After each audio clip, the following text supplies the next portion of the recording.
दीन के बारा, कल्प एक ही लगे अवतार। जो हमारे गुरुजी ने श्राप दे दिया, आहा हे में गिर गुहा एक अति पावन, एक अति पावन, बह समीप सुर सरी सुहावन, हिम गिरि गुहा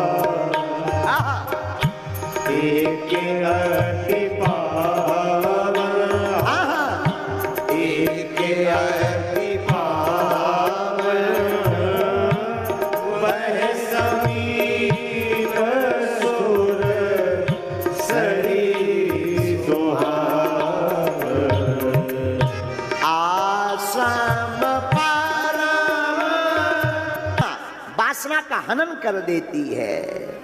कई बच्चे हमारे पास आते हैं कि गुरुजी हमारा मन बड़ा विचलित रहता, गंदे गंदे विचार आते मन में।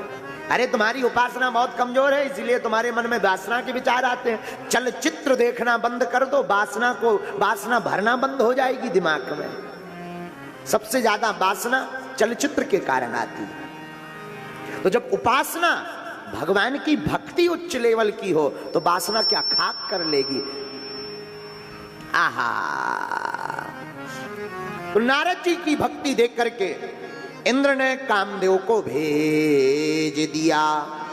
कामदेव आया, डर के मारे एक दो बाण तो मारे, पर अंत में सोचो कहीं ऐसा ना हो इनकी आंखी खुल जाए और ये भस्म कर दे।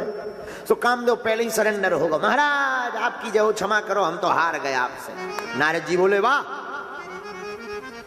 कामदेव डर गया।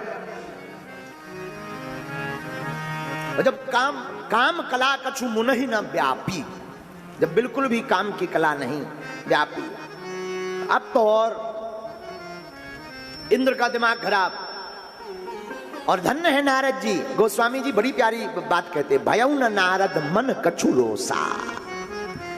नारद जी के मन में ना तो रोष हुआ, न नारद जी के मन में कोई भी काम वासना सताई। काम चरण प्रणाम करके चला गया।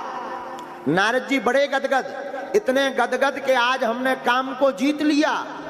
और भागे भागे शंकर जी के पास गए। शंकर जी को रोज राम कथा सुनाते थे, आज काम कथा सुना रहे। हाँ, रोज तो भोले बाबा को राम कथा सुनाते थे, आज काम कथा सुना रहे। महाराज, भोले बाबा बोले हाँ महाराज तुमको तो काम को भस्म करना पड़ा, हमने तो जीत लिया, सरेंडर होगा, नतमस्तक होगा वो काम। अच्छा हाँ। भोले बाबा बोले वाह वाह वाह, क्या बात है, बहुत अच्छी बात, होना भी चाहिए, देखो बुरा मत मानना। तो भोले बाबा एक बात बोले, क्या जिंदगी में भगवान की कृपा से तुम्हें कुछ मिल जाए तो उसको दिखाना नहीं चाहिए, ज्यादा प्रदर्शन मत करो।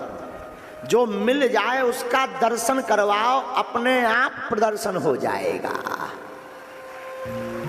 कहने की जरूरत ही नहीं, जिसके पास जो होता वो दिख जाता।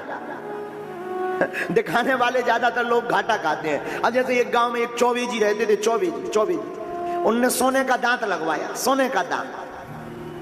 अब कई लोग होते हैं अगर कोई नई नई अंगूठी पहने तो वो दिखाते रहते हैं, अंगूठी पहने सोने की, तो वो कहेंगे अच्छा बताओ ये बस कहाँ जाती है, कहाँ जाती, कहाँ। अब बल्कि उंगरिया तो जा भी काम कर सका था, लेकिन अंगूठी दिखावे के चक्कर में कहाँ जाती है, कहाँ। और कई लोग होते चेन पहन ले तो इतनी बुक्सकेट ही नहीं पहनता, ताकि लोग देखें हमारी 2-3-4 बटन खोल के देखा। तो कई लोग होते हैं दिखाऊ वाले। ऐसे एक गांव में चौबे जी ने दांत लगवाओ सोने, दांत लगवाओ, पंगत में बैठे थे, अब उन्हें दांत दिखाना था, तो जो खीर परस रहा था उससे कहना था खीर डालो, लेकिन दांत नहीं दिखाई देगा अगर खीर कहेंगे, तो बोले खीर दो, थीर ले आ, थीर आओ, खीर की जगह थीर ले आ, थीर। जो परसने वाले आते वे भी दमोह के टिल्लू गुरु। अब जब चौबे जी तो बोले थीर ले आ, थीर, और दांत दिखाएं, थीर। और टिल्लू गुरु भी कम ना थे। टिल्लू गुरु 300 ग्राम को बाजूबंद सोने को पहरे थे। उनने कपड़ा हटा, बोले बताओ कहां डाल लें। आओ तुम तनक सो दांत दिखा रहे हैं। उन्होंने 300 ग्राम को सोने को कड़ा पहने थे बढ़िया यहाँ बाजू में, कपड़ा हटाया उन्होंने, बोले बताओ कहां डालना है, कहां डालते हैं? बोलो सीताराम। तो कोशिश भर जो आपके पास है उसको दिखाने की या प्रदर्शन की आवश्यकता नहीं है, सत्य का प्रदर्शन करने की आवश्यकता नहीं है।